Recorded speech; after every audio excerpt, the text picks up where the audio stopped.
Y seguimos develando el secreto de la serpiente emplumada.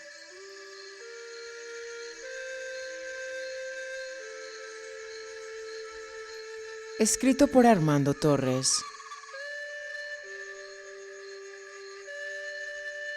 Tula Hidalgo, México.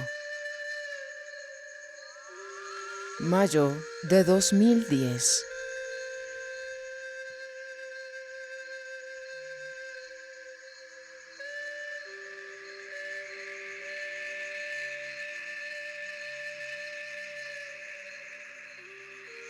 De la parte número 2, hoy compartimos el jugador de pelotas.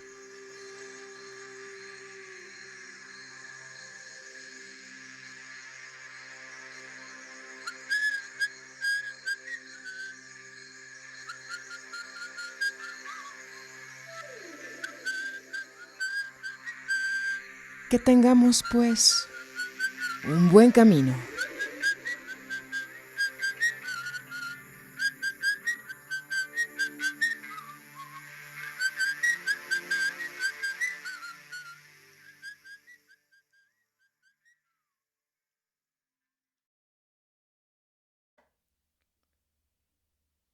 Todo empezó cuando una de las pacientes vino con el chisme de que cierto habitante del pueblo había sido preso injustamente por la policía mexicana, cual era definitivamente mal vista por todos a causa de la tremenda corrupción que imperaba entre los uniformados. Más que guardianes de la ley, eran un tipo de mafia, que mantenían a todos como rehenes y que se imponían con ayuda de las armas. El suceso desató la furia del pueblo, culminando con un levantamiento donde la gente se enfrentó a las fuerzas del gobierno. Pues esa misma noche, mientras comentaban los sucesos, doña Silvia nos contó uno de sus relatos que pasó a ser uno de mis favoritos. Es relacionado a un nahual que perteneció a nuestra línea y que se llamaba Xolotl. En tiempos muy antiguos, dijo ella, adoptando su tono acostumbrado, mucho antes de que llegaran los demonios extranjeros, en este mismo pueblo hubo una confrontación con el ejército de los aztecas. Parece que la historia siempre tiende a repetirse, ¿no es verdad? Preguntó en un tono de ironía. Esas confrontaciones se llamaban Xochiyaoyotl o Guerras Floridas. En aquel tiempo, todos estaban de acuerdo que se necesitaban sacrificios humanos para aplacar la ira de los dioses, de tal forma que esas guerras eran llevadas a cabo con regularidad y con el consentimiento colectivo de aquellos pueblos. Las guerras floridas es un concepto que los estudiosos siguen sin entender hasta los días actuales, y jamás lo entenderán si no dejan de lado la soberbia de querer categorizar la cultura de un pueblo con base a la cultura de otros pueblos. Le comenté que había leído algo sobre ese tipo de torneos militares que tenían como objetivo capturar enemigos para sacrificarlos. Pero ella, haciendo un gesto imperativo con la mano, dijo que me callara, pues yo no sabía nada del asunto. Ella continuó. Para poder entender el particular modo de ver el mundo de aquella gente, primero es necesario concebir la íntima relación que ellos mantenían con sus dioses. Ellos vivían en permanente y estrecho contacto con entidades poderosas que definitivamente interferían en sus vidas. Esa fue la era de los brujos gobernantes, que actuaban como puente entre el mundo diario y el otro mundo. Para asegurar su poder, hicieron convenios con fuerzas invisibles que se volvieron sus dioses. Esos seres les exigían sacrificios de sangre y otras cosas extrañas que en la actualidad carecerían de sentido. Lo distintivo de estos antiguos guerreros era la fe extrema en sus creencias. Para ellos, la guerra era una actividad sagrada, La usaban no solo para cuestiones de dominio, sino como una vía de trabajo espiritual, pues consideraban que así se preparaban para el encuentro con el otro lado. Para aquellos guerreros era un honor sacrificar sus vidas en beneficio de los demás. Creían que aquellos que morían en la batalla eran inmediatamente invitados a sentarse en la mesa de los dioses.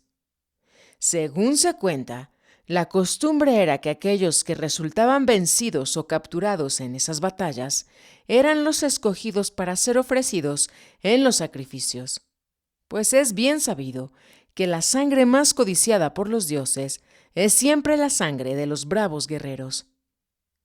Sucedió que Xolotl, quien pertenecía a la fraternidad de los guerreros ocelotes, fue capturado durante una de esas escaramuzas, pero no antes de haber luchado con tanta bravura, que ganó incluso la admiración de sus enemigos. Él fue entonces llevado junto con otros prisioneros hasta la gran Tenochtitlán, para ser ofrecido en sacrificio al dios Tlaloc, en petición de las lluvias, porque en aquellos días la sequía era muy grande y según la usanza se requerían dádivas de sangre para poder ser escuchados por los poderes que rigen las lluvias. Como cautivos, caminaron durante muchas horas bajo el agobiante sol del verano, que lanzaba sus rayos como flechas de fuego. Finalmente, llegaron a la sombra refrescante que proyectaba la gran pirámide, un delicioso descanso para la piel desnuda y quemada de los prisioneros. Nos explicó doña Silvia que en el caso de Xolotl hubo una ligera alteración en los procedimientos habituales, ya que en vez de ser sacrificado de inmediato como era la costumbre, los sacerdotes argüirán que, dado que había luchado con tanto valor, él merecía una recompensa. Los gobernantes de la pirámide le concedieron la oportunidad de jugar un último juego de pelota, con la promesa de que al ganarlo sería liberado. El ulama o juego de pelota prehispánico es un juego hoy casi extinto que consiste de 2 aros de piedra con un agujero redondo en medio, cada uno colgado de manera vertical a unos 4 metros de altura en las paredes paralelas del campo, a unos 20 metros de distancia uno del otro. El campo de juego tenía unos 50 metros de largo. Era como un callejón con altas paredes, con los aros de piedra empotrados en el centro, uno de cada lado. La pelota consistía de una bola de hule maciza que pesaba más de 3 kilos. Según el reglamento, los jugadores no debían usar manos ni pies para golpear la pelota, solo otras partes del cuerpo como son rodillas, codos y en especial las caderas. El propósito era mantener la pelota en movimiento continuo y meterla por el aro del adversario. Siguiendo con la historia, doña Silvia nos dijo en forma teatral: en el día del juego, el estadio estaba lleno a reventar. El pueblo gritaba y aplaudía a sus jugadores predilectos. La algarabía era generalizada y solo guardaron silencio cuando se oyeron los tambores, dando inicio a la ceremonia que principiaba la partida. Xolotl jugó el juego por su vida y ganó, pero los jueces, que eran los mismos sacerdotes que planeaban ejecutarlo, no aceptaron su victoria, alegando falsamente ciertas reglas del juego. La ceremonia de muerte estaba programada para la siguiente luna llena, que ya se aproximaba. Fue entonces que él decidió huir de ahí, rompiendo así con todos los códigos de honores que conllevaba ser un guerrero ocelote. Pero la razón estaba con él, así pensó. Al regresar a su aldea, después de 1000 incidentes, sus hermanos lo rechazaron, lo apalearon y lo apedrearon. No querían a un cobarde entre ellos. Ya casi muerto, huyó nuevamente. Esta vez se fue a refugiar a unas cuevas. Donde era sabido estaban los temidos nahuales. Pensó que ahí se sentiría seguro, ya que nadie en su sano juicio se metería a esas tierras malditas. Como en un sueño, vio que llegaba a los linderos de las cuevas. Lo supo por las cabezas empaladas y otros macabros fetiches que se veían por doquier en el camino. Todo lo veía como una alucinación, ya que sangraba profusamente por las heridas hechas por sus captores y por sus antiguos camaradas. Algunos pasos más y perdió los sentidos. Solo se recuperó cuando sintió que alguien manipulaba su cuerpo. Era un hombre oscuro, casi negro, con facciones de maldad. Vio cómo ese hombre masticaba hojas y le ponía sobre sus heridas. Lo que más le llamó la atención fueron los ojos de ese personaje, que eran tan brillantes como jamás había visto. Su aparición fue tomada por aquella gente como un augurio, porque vieron desde el principio que ese guerrero que vino a morir en la entrada de la cueva del Nagual era un ser doble. Por demás está decir que aquellos brujos curaron sus heridas y lo adoptaron como a uno de los suyos. Así fue como él mismo se volvió el Nagual Xolotl, uno de los mayores curanderos que existió en aquellos tiempos. Muchos son los cuentos de este nahual, que fue uno de los nahuales inolvidables de nuestra línea.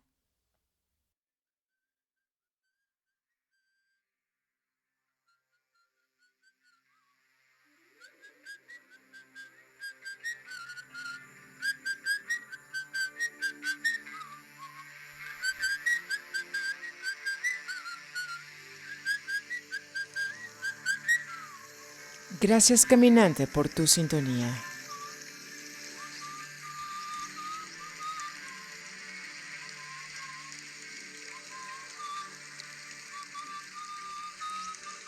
Aquí ahora, bien atentos.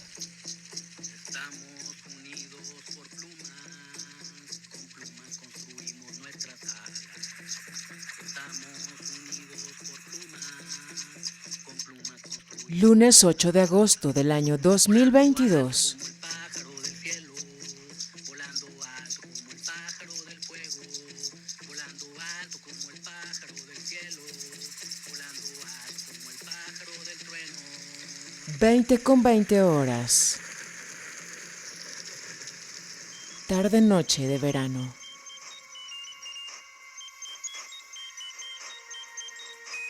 Tarde lluviosa. Estamos unidos por plumas, con plumas construimos nuestras alas. Estamos unidos por plumas, con plumas construimos nuestras alas.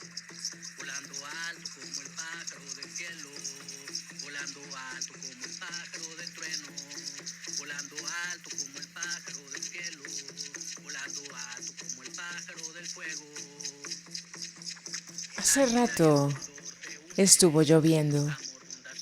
Nada de lo que sucede es casualidad. No sabíamos que este capítulo se iba a tratar de la lluvia.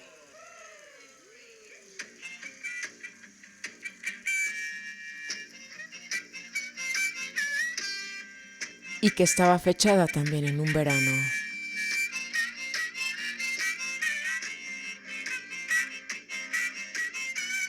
Causabilidad. Así vamos caminando. Emitiendo energía fina desde el Cerro del Onix, Puebla, México, hemisferio norte del planeta Tierra. Vía Láctea Galaxia.